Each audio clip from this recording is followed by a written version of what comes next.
Hello' guys, কি খবৰ? ভালে আছে ন? আমিও বাৰু ভালে আছোঁ। মই আহিছোঁ এয়া অলপ বাৰীত, মানে কি অলপ হাল বোৱাই থোৱা আছিলে, তাতে আমাৰ কি কি গুটি পেলাইছে তাকে চাবলৈ আহিছোঁ।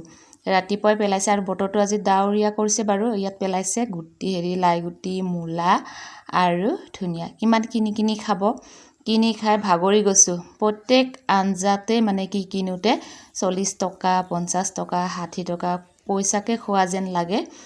তাকে ভাবিছোঁ ইয়াত অলপমান হাল বাই মানে অলপ গুটি কেইটামান পেলাই থ'লে খাবলৈ ওলাব আৰু পইচা কেইটকা বাচিব।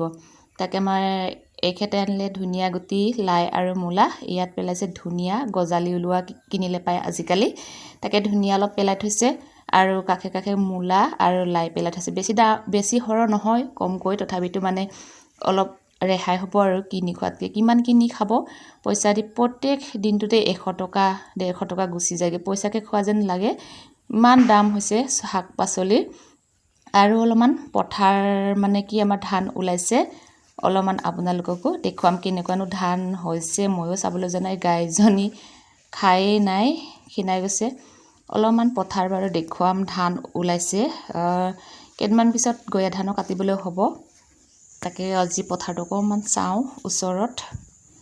এয়া দেখিছে পথাৰ মানে কি পিছফালে ওলাইছে আৰু লক্ষী পূজাৰ আগৰ পৰা এডাল দুডালকৈ ওলাইছে। ইয়াতে মাছ আমাৰ লাঙি পাতে দেই, মাছ খাবলৈ ওলাই থাকে কেইটামান। এয়া ধানৰ থোক আমাৰ কেনেকুৱা হৈছে চাওক।